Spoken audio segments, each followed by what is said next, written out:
আসসালামু আলাইকুম রহমতুল্লাহি ওবরকাতুহ। সম্মানিত দর্শক, জামাত নিয়ে নানা রকম কল্পকাহিনী, রীতিমতো জামাত বিরোধী যারা শক্তি তাদের ভিতরে আতঙ্ক ছড়াচ্ছে। জামাত সব পারে, জামাত অদ্ভুত সব কৌশল করতে পারে এবং সেই সকল কৌশল বাস্তবায়ন করার জন্য তাদের যাবতীয় মেশিনারিজ আছে। তাদের টাকা আছে, লোক আছে, জনবল আছে। তারা বিভিন্ন জায়গাতে ডেইলি ১,০০০ টাকা দিয়ে রিকশাওয়ালাদেরকে তারা নিয়োগ করেছে এবং তারা বলার চেষ্টা করছে রিকশাওয়ালারা যে আওয়ামী লীগ দেখলাম, বিএনপি দেখলাম, জাতীয় পার্টি দেখলাম, এবার একটু জামাত দেখি।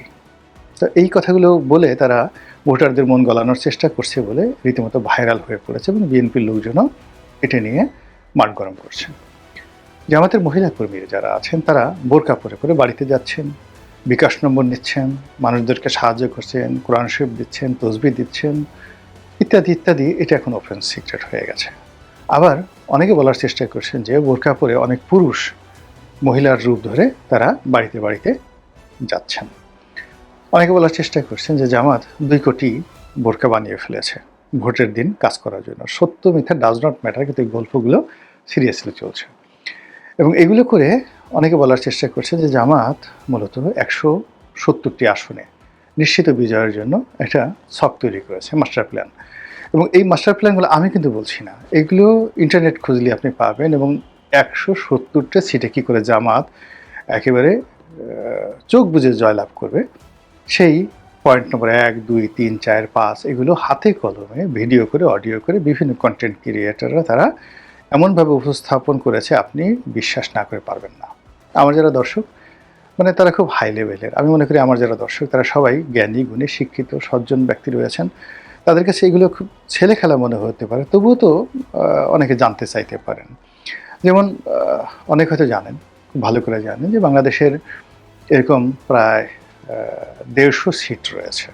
১৫০ সিট রয়েছে, ১৫০টি সিট রয়েছে যেখানে প্রতিপক্ষের সাথে ভোটের ব্যবধান থাকে। জয় পরাজয়ের ক্ষেত্রে ভোটের ব্যবধান থেকে ৫,০০০ থেকে ১০,০০০। এখন বলা হচ্ছে যে জামাত ঢাকা শহরের সকল যে সিটগুলো, সকল সিটগুলো তারা টার্গেট করে এখানে ২০ লাখ ভোটার, আবার বলছি ২০ লাখ ভোটার তারা দেশের বিভিন্ন অঞ্চল থেকে ডেডিকেটেড ঢাকা শহরে এনেছেন। আচ্ছা, এটা সত্য মিথ্যা আমরা জানি না। যদি এই ঘটনা ঘটে থাকে তাহলে প্রত্যেকটি আসনে যদি ১ লাখ ভোট জামাত প্রার্থীর পক্ষে পড়ে, আর জামাতের যে নর্মাল ভোট যদি মাত্র ১০,০০০ও হয় তাহলে ১,১০,০০০ ভোট। এবছর যত কম লোক ভোট কেন্দ্রে আসবে, অর্থাৎ যেমন দেখা গেল যে অনেকগুলো সিট যেখানে জামাতের প্রার্থী খুব দুর্বল, জীর্ণ শীর্ণ, বিএনপির লোকজন মনে করছে জামাতের লোক তো মাঠেই আসছে না, ভোট কেন্দ্রে যাওয়ার দরকার কি, আমরা এমনিই তো পাশ করে যাব। অথবা অনেকে মনে করছে যে আচ্ছা ঠিক আছে, সকালবেলা আবার রাতে একটু সিলঠুল পিটাইয়ে দেবো আর কি। কিন্তু প্রতিটা কেন্দ্রে যদি সেই যে কটি সংসদীয় আসন আছে যে আমাদের ডেডিকেটেড ৫০০ করে লোক থাকে, জাস্ট 500 লোক, তাহলে এই যারা বিএনপির লোকজন মনে করছেন যে রাতে একটু ছিলঠিল পিটিয়ে আসবেন, সেটা তো সম্ভব হবে না। গেল এক।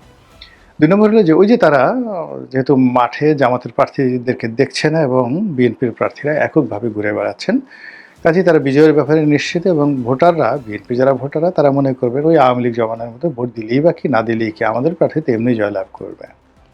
তো সেখানে তারা আসলেন 5%, 3%, 6%, আর বাকি জামাতের ১ লক্ষ ভোটার সেখানে উপস্থিত হয়ে গেল। বলেন তো ফলাফলটা কী হবে? ফলাফলটা নিশ্চিতভাবে জামাত চলে আসবে। এইভাবে গ্রামে বাংলায়, মানে ঢাকা শহরে যেভাবে এই ২০ লাখ ভোটের কথা বলা হচ্ছে, আর প্রবাসী ভোট ১৫ লক্ষ প্রবাসী ভোট, এই প্রবাসী ভোটের উপর বলা হচ্ছে যে জামাত পুরোটাই নিয়ন্ত্রণ করে ফেলেছে। এই প্রবাসী ভোট কার কোন প্রার্থীর হিসেবে পড়বে ওটা জামাতই নির্ধারণ করে দিয়েছে বা দিবে। What ever maybe, does not matter. এখন ওখানে সেই ১৫ লাখ ভোট, এখানে গেল ২০ লাখ, ওখানে গেল ১৫ লাখ ভোট। সেটা কিভাবে হবে, কিভাবে ডিস্ট্রিবিউশন হবে, কোন কোন আসনে যদি ১০,০০০ করে আপনি ১৫ লাখ ভোট দিয়ে দেন তাহলে কয়জনের কপাল পড়বে? মানুষজন গল্প বানিয়ে ফেলেছে। এরপর আরও অনেক সুন্দর সুন্দর গল্প, যেমন ঢাকা বিশ্ববিদ্যালয়ে ডাকসু নির্বাচনে তারা জয়লাভ করলো, শিবির জয়লাভ করলো। সবার অভিযোগ ছিল, প্রধান অভিযোগ ছিল যে ব্যালট পেপার ঢাকা বিশ্ববিদ্যালয়ের ছাত্র সংসদ নির্বাচনের যে ব্যালট পেপার, এটি জামাত আগেই ডুপ্লিকেট কপি নীলক্ষেত থেকে তারা ছাপিয়ে রেখেছিল এবং সেখানে প্রার্থীর পক্ষে ভোট দিয়ে তারা আগেই ব্যালটে এটা সিল মেরে ব্যালট বাক্সে ভরে রেখেছিল বা ভরে দিয়েছে। ফলে নিরঙ্কুশভাবে, অপ্রত্যাশিতভাবে, অভাবনীয়ভাবে শিবিরের প্রার্থীরা ডাকসু নির্বাচনে জয়লাভ করেছে। একই কাণ্ড ঘটেছে জাহাঙ্গীরনগর বিশ্ববিদ্যালয়, এমন প্রচার প্রোপাগান্ডা চালাচ্ছে বিএনপির যারা লোকজন আছে। তো সেটারই ধারাবাহিকতায় এখন বলার চেষ্টা করছে যে এই যে ব্যালট পেপারগুলো, এই ব্যালট পেপারগুলো আলটিমেটলি জামাত যদি ছাপিয়ে ফেলে নীলক্ষেতের মতো করে, আমি মানে নিজের কোনো বক্তব্য না, কিন্তু আমি জাস্ট কার্যকরণ বলছি, যদি ছাপিয়ে ফেলে, তারপরে যদি তারা এগুলোতে দাঁড়িপাল্লাতে সিল মেরে থাকে, যদি জামাতের মহিলা যারা কর্মী আছে সারা বাংলাদেশে, ধরেন 50 লাখ লোক, 50 লাখ মহিলা তাদের রিক্রুট করা আছে, এত দরকার নেই।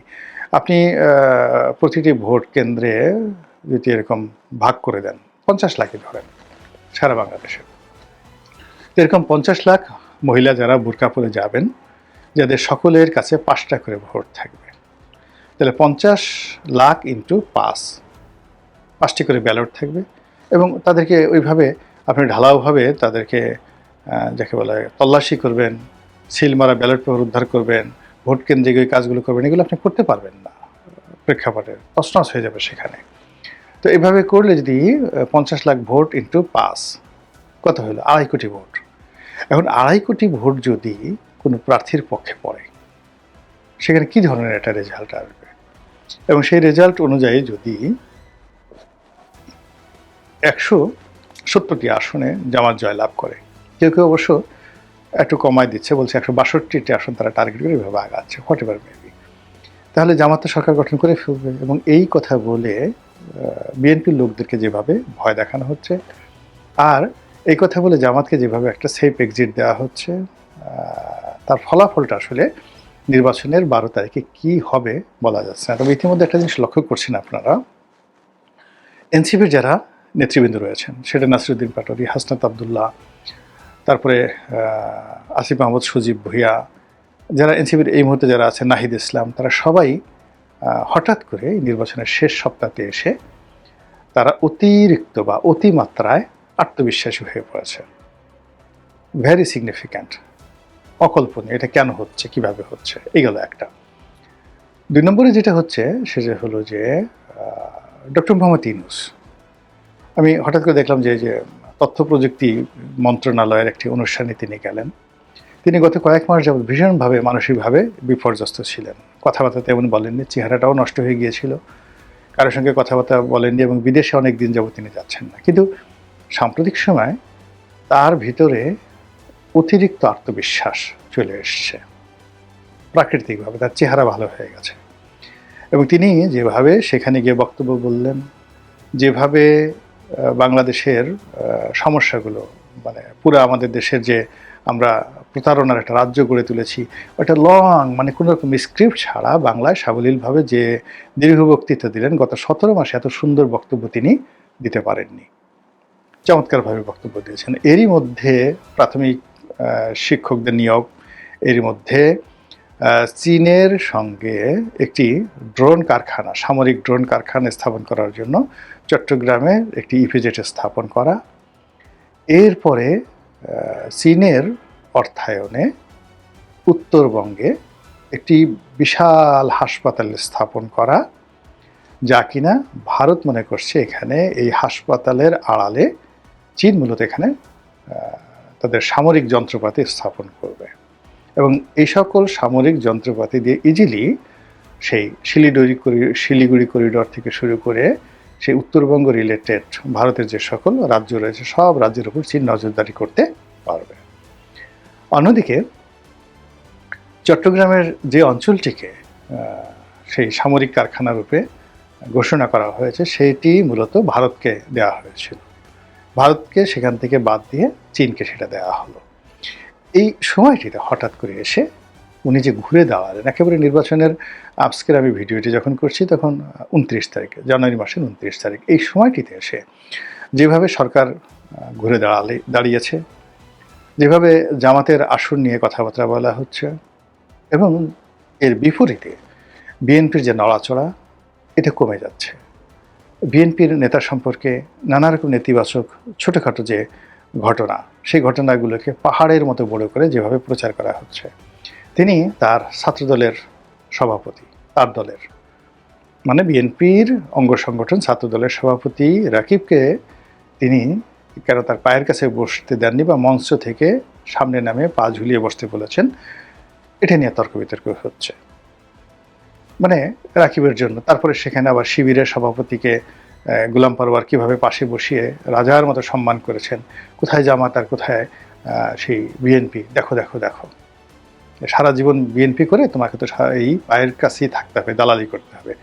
এই জিনিসগুলো করে মূলত জামাতকে একটা করিডর করে দেওয়ার চেষ্টা করা হচ্ছে। আর অন্যদিকে ডক্টর মোহাম্মদ ইউনূসের রাইট হ্যান্ড, তার সকল কর্মের প্রেরণাদাতা মাস্টারমাইন্ড ডক্টর আলী রিয়াজ, তিনি সাম্প্রতিক সময় যে বক্তব্যটি দিয়েছেন সেই বক্তব্যটি হলো যে সামনে যে নির্বাচন হচ্ছে সেই নির্বাচনের দ্বারা যে সংসদ সদস্য নির্বাচিত হবেন তারা 6 মাস মূলত এমপি হিসেবে নন, মানে কনস্টিটিউশনাল অ্যাসেম্বলি যেটা হবে সেই অ্যাসেম্বলির সদস্যরূপে তারা জুলাই সনদ অনুমোদন করবেন, সংবিধান সংশোধন করবেন, তারপরে তাদের যে কাজগুলো সেগুলো তারা করবেন।